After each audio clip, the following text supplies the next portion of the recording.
Okay, everybody, thank you. I'm Giles Ward. I'm with Hashed Health. I'm thrilled to welcome you all here today. I'm going to introduce a few folks. The May meeting of the Nashville Blockchain Meetup is combined with the Ethereum Nashville Meetup.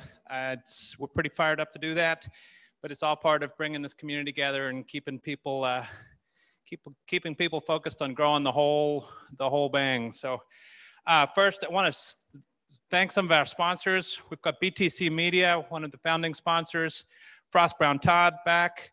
Happy to welcome a new sponsor, LBMC. I think you guys all need to circulate and meet them. They're doing some cool stuff in this space, and they're looking to get more involved. So, and then of course WeWork. Again, hosting us. They've sort of adopted us. They make this really easy. They're buying the beer, and they've got a program coming up. You'll hear more about it, but it's called the Creator Awards. It's grants to startups that are sort of changing the world. So if you, and in most cases, it truly is grants to launch companies with. So we'll combine it with the June and July meetups, but we'll have a big presentation in July. I think they're doing an 8-city tour, and Nashville's one of the tours, but they're giving away a lot of money. So with that, thank you guys for being here. We've got a good live stream audience, and I'm going to turn it over to Blake, and the mic is his. So thanks for combining with us tonight.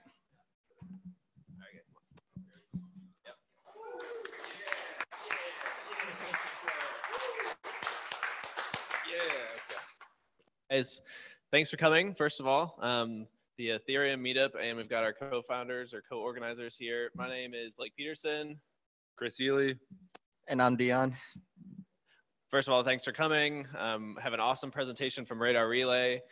Connor over here is going to be our presenter for the evening. A little bit about Connor. He is an Ohio native. He got his education at the School of Management in Minnesota. Turned down going into investment banking because he got his interest peaked from crypto. So he's been with Radar Relay for, help me out, about 10 months now. So without any further ado, I'm going to hand it over to Connor. All right. Thanks, Blake. And thanks so much for hosting me here. It's great in Nashville. The last time I was here was actually for the eclipse, which was right before I joined Radar. I hope you all got to see that. That was an amazing experience.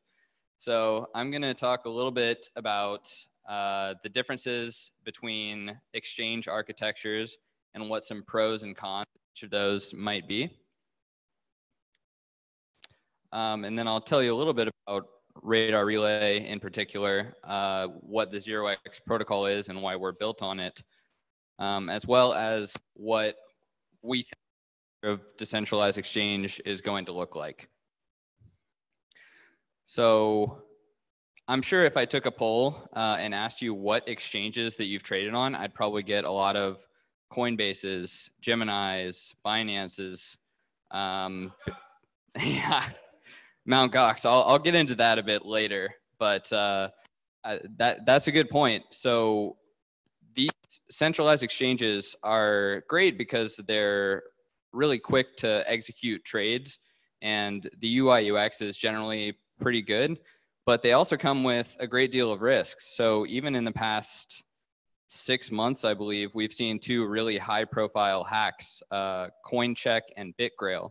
So when you're using a centralized exchange, it's really kind of a black box where you're putting your money in, making some trades and pulling it out and hoping that nothing goes wrong while your funds are in there. So to sort of improve on this, decentralized exchanges were created using Ethereum's own smart contract technology, where you can enforce trades in a decentralized manner. This wasn't the perfect solution, however. It helped a lot, but you're still giving up direct custody of your funds through escrow. You're putting the funds in a smart contract, making your trades, and then once again, pulling it out. So here you're incurring a number of additional gas costs that you wouldn't with relayers. So with a relayer, you're actually trading directly from your own wallet. So relayers do not take any sort of custody of your funds at any point in the process. Test. Cool. So this is really an improvement over decentralized exchanges, and allows for more interoperability between dApps and things like that, because you don't have to deposit things in a smart contract, which is pretty nice. So I work for Radar Relay. We are one of the oldest, I believe the oldest relayer, and one of the largest as well. So what is the 0x protocol that I mentioned earlier? So if you think about the stack, you have the Ethereum blockchain and you have the 0x protocol right on top of that. They're standardized smart contracts wrapped in JavaScript that allow for easy trading, interoperability, that sort of thing. They have a standard order schema, and when you're signing your orders, you just have this packet of data that you're signing directly from your MetaMask or Ledger Nano S. And what relayers will do is display this information just like you'd see on any other exchange in an order book model. So you can actually, look at orders and decide which ones you like to take. So what do we think the future of decentralized exchange looks like, and what is currently in the process of happening? So right now, relayers are only able to trade ERC20 tokens on Ethereum. And this is because the 0x protocol itself only allows for this. But in version 2 of the 0x protocol, which is coming out in July, they're going to expand the token standards that you're able to trade. So for example, you could in the future trade ERC 721 or non-fungible tokens. So you could have a relayer that trades baseball cards or something like that. So there are a number of additional uses for this as well. So you can think of a non-fungible token. You could have a security that's an ERC 721 standard, and then you have just additional metadata in that, which would make it more compliant with SEC regulations. So you'll notice that I mentioned you can currently only trade Ethereum assets. So the question we get a lot is, why don't you guys offer Bitcoin? And because Bitcoin doesn't have a smart contract platform natively, we're not able to trustlessly execute those transactions. So I think in the very near term, we might see a large custodian hold 1,000 Bitcoin or something like that, and then issue Bitcoin ERC20 tokens. And then we could have that on Radar. You're able to trade, and then you can go redeem those tokens at the custodian for your actual Bitcoin. And for this service, they might charge, 10, 20, 30 basis points or something like that. But in the future, I think we're going to see some more interesting solutions like Polkadot and Cosmos, which allow for interchain interoperability, which is pretty exciting. So one thing that the 0x protocol will allow for that's not been fully realized yet is this idea of networked liquidity or shared liquidity. So if you look at a centralized exchange like Coinbase, they have orders in there, but we'd consider that a siloed liquidity pool because you're only trading with other people who are also using Coinbase or GDAX. Coinbase and Gemini aren't sharing their order books. So with the 0x protocol, an order that's originated on Radar Relay could be pulled into relayer XYZ, and it could actually be taken on that relayer. So I think in the future, this is going to allow for a lot better price discovery and things like that. So additional user tools, when I think of this, I think of something like a stop loss order or something, because right now you're limited to a market order or a limit order. But in the future, we might see some stop limit, stop loss. Scaling. This is a really important one for us because some of our centralized competitors like Binance can execute tens of thousands of trades per second, whereas we're limited by the Ethereum blockchain, which is something like 7 to 15 transactions per second. So since all of our trades are settled directly on the Ethereum blockchain, in order to properly scale, we need Ethereum to scale or to have other creative solutions. So here are some ways that scaling might happen, and we're exploring each and every one of these. We actually have a full team dedicated exclusively to research. So in particular, we're pretty excited about Cosmos and what that can do for us in terms of cross-chain trading.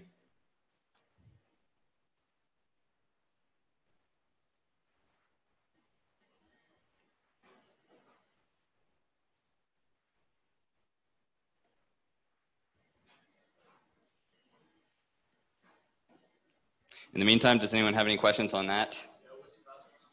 Cosmos bills itself as the internet of blockchains. So the idea is you have multiple blockchains, and then Cosmos is going to allow for a sort of pegging system where you'd be able to trade in between those pegs, and then you could settle it onto those respective blockchains. It's pretty fascinating.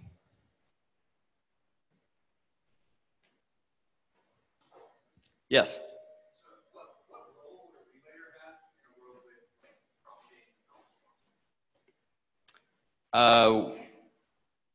That would be good for us because if we had cross-chain atomic swaps, we'd be able to trade between assets other than those just in the Ethereum ecosystem in a trustless fashion. A lot of the reason that people continue to use centralized exchanges, even though they know there's an inherent risk, is because you can't trade Ethereum for Bitcoin, anywhere else. So if we had the ability to do cross-chain swaps, cross-chain atomic swaps in a completely trustless fashion, I think that would really drive demand to use relayers. Great question. Okay, so these are some of the things that I talked about, and now I would actually like to open it up for questions. Yeah, microphone right here. I'll bring it to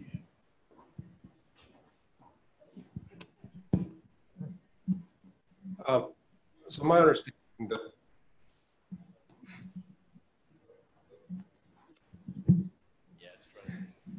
so the biggest challenge for decentralized exchange is liquidity, right? So how do we go from now until the point where that happens? So I actually have a slide on prepared because, for those of you who don't know, I planted him in the audience just to ask this question. So the saying goes, liquidity breeds liquidity. Liquidity is kind of a chicken and egg problem that we face. Nobody wants to be the first one to show up on an order book and place an order. They want to see a completely liquid book. So we have a few ideas in mind for this. We actually have a relationship with several market makers, and during the token onboarding process, we have a number of token issuers who are like, hey, can you connect us with anyone? We really love the idea of decentralized exchanges. We really love the idea of relayers, but we don't think the liquidity is going to be there. Can we, get connected with one of your market making partners? So we do offer that to them. And automated traders are another big part of the liquidity piece. So we're actually in the process of reworking our API documentation to make it easier to onboard automated traders. We have had a lot of interest from automated traders, but working with 0x specifically, they're not as familiar with. So we just want to reduce any friction and lower all barriers to entry to onboarding these automated traders. And we also believe that version 2 of the 0x protocol is going to properly incentivize liquidity sharing So I mentioned that that's something that the 0x protocol allows for. However, in practice, it's not really being used. And the reason for that is because if you originate an order on Radar, you're actually signing the fees in when the order is created. And if another relayer picks that order up and displays it on their books and someone takes it, well, the fees go to the original fee recipient address. So, you know, what would their incentive be to do that if we're going to get the fees anyway? I'd also like to mention that we have no fees. So this is just an example, hypothetical. So it would be, so one of the reasons why we have no fees is to reduce any and all friction to adding liquidity to our books. But what the version 2 of the 0x protocol is going to allow for is fee splitting. So we could have, you know, an agreement in place with XYZ relayer where, you know, hey, we're always gonna split the fees on if an order is originated over here on Radar or if an order is originated over here on XYZ relay. Yes. Okay. So how do you work out the API? So this is supposed to be serverless architecture and a decentralized Ethereum smart contracts. So why do you need APIs? That seems like RESTful, old school Web 2.0 technology. So good question. So it would be for automated traders to interact directly with our books. So we're hosting orders and displaying them. 0x Connect actually has a library available. So yeah, you can look at all the orders on our books, or you can see what the last traded price is. If you wanted to pull in Radar prices as some type of price oracle, you're also free to do that through our API. So, but why the API though? Like, why should I trust you? Like, you get. Why should I trust the API? The smart contract raw code.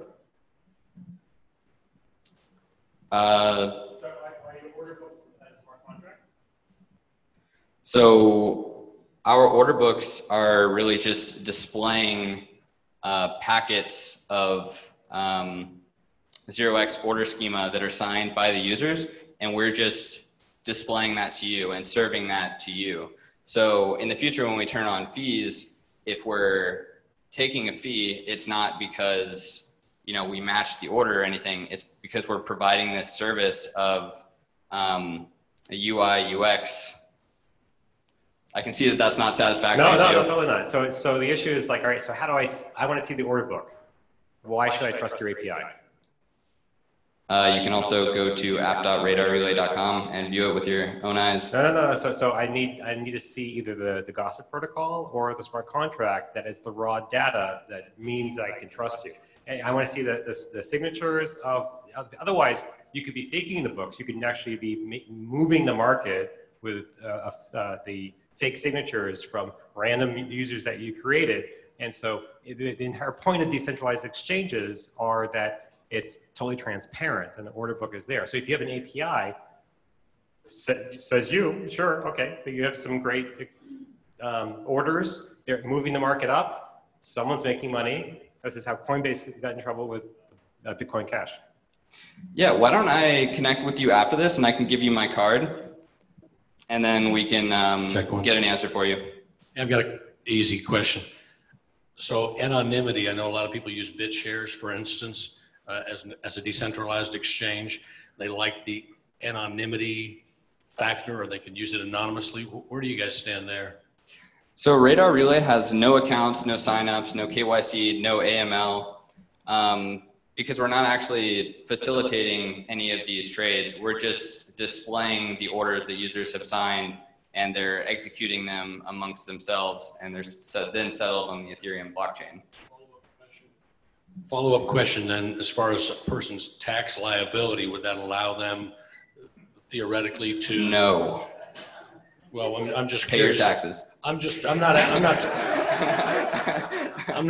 not suggesting a moral argument whether you should or should not pay your taxes. I'm just talking about tech-wise.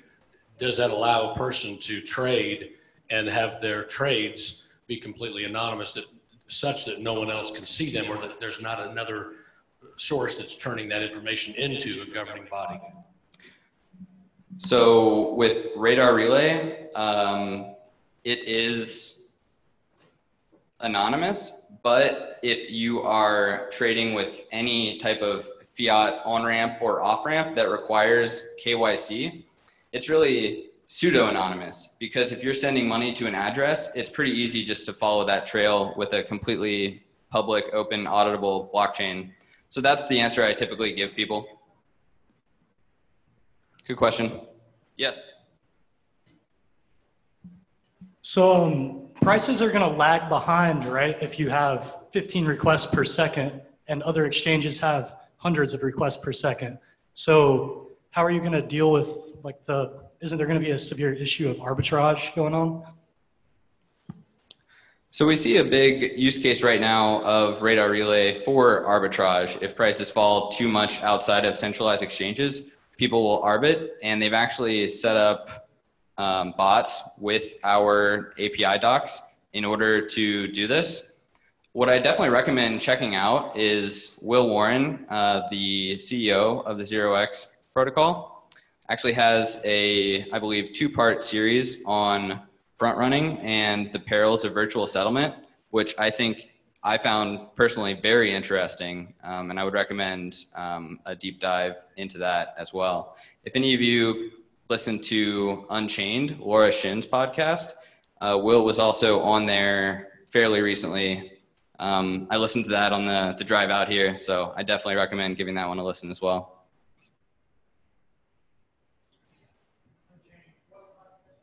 Unchained. Yeah, just Unchained.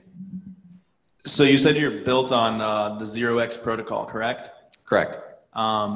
In terms of like, but you're also limited by the Ethereum blockchain throughput, is that correct? Right. So what the 0x protocol are just Ethereum smart contracts that are put together in a really easy to use fashion. So it really is just Ethereum in standardized smart contracts wrapped in JavaScript. So I guess my question then is like, as the space kind of matures and maybe other protocols come in that have better throughput or are more secure, et cetera, like what is the viability in order to change to a different protocol? Should a better one arise that seems to be better than what Ethereum's is right now? It's hard to speak exactly to that since it is a big hypothetical, but as I mentioned, we have a full team devoted to checking out the latest and greatest in blockchain. And we're always looking for something, that's better, faster, and is going to allow us to serve our users better. Great question. So you mentioned atomic swaps. Are you guys really following Plasma right now? Are you talking specifically about Plasma Cash that was introduced at ECC? Sure. We definitely have looked into that. With 0x's architecture, we don't necessarily need to do that, but we're certainly following all of these projects very closely.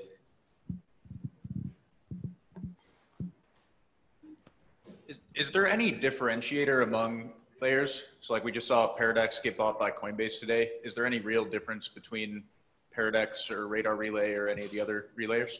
That's a great question.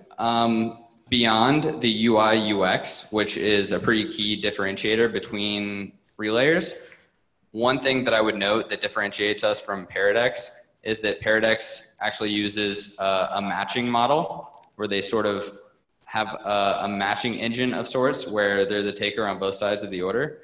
Radar Relay uses an open order book model in order to keep costs as low as possible in terms of gas for our users, as well as keep our order minimums as low as possible. But it was definitely exciting for us to see Paradex be bought by Coinbase. So congratulations to that entire team.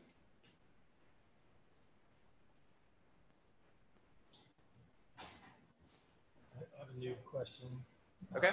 Would you guys consider yourself more like a future oracle then on the system, the same way that like Here, we get it on the here. New question.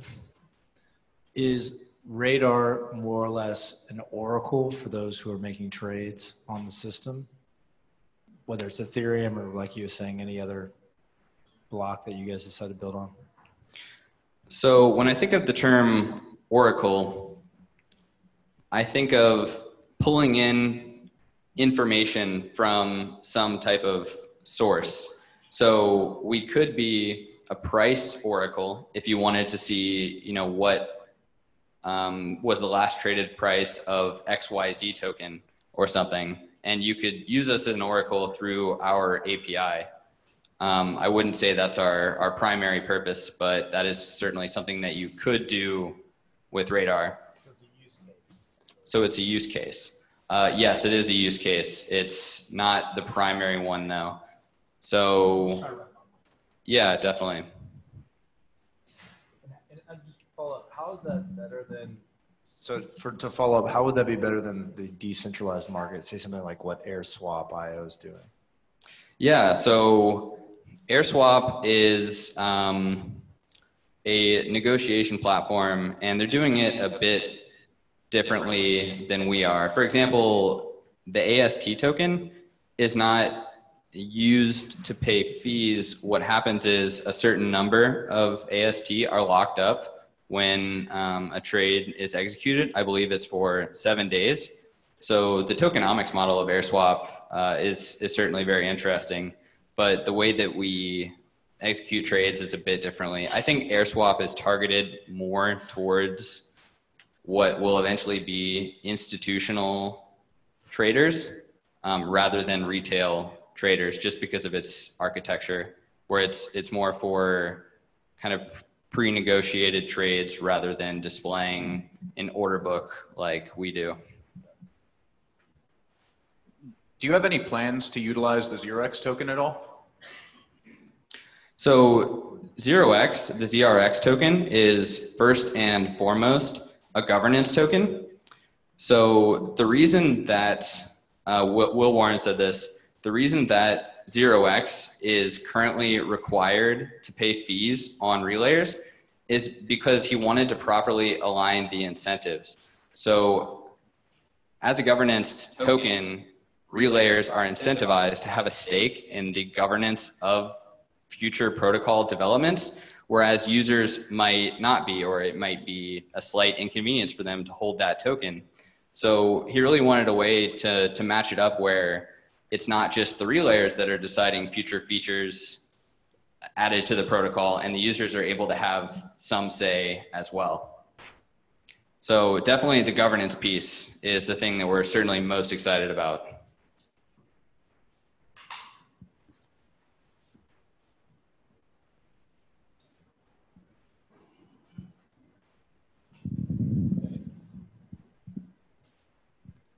All right, thanks so much, guys. Thank you. Guys, feel free to hang around. I'll tell you, we've got next month, we're going back to healthcare, but I think this is going to be a good one. We've got some folks from Multiplan who were part of the United Healthcare Optum Humana blockchain announcement recently. We're combining the blockchain meetup with with the opening reception of the Health IT Symposium. So we'll be back over at the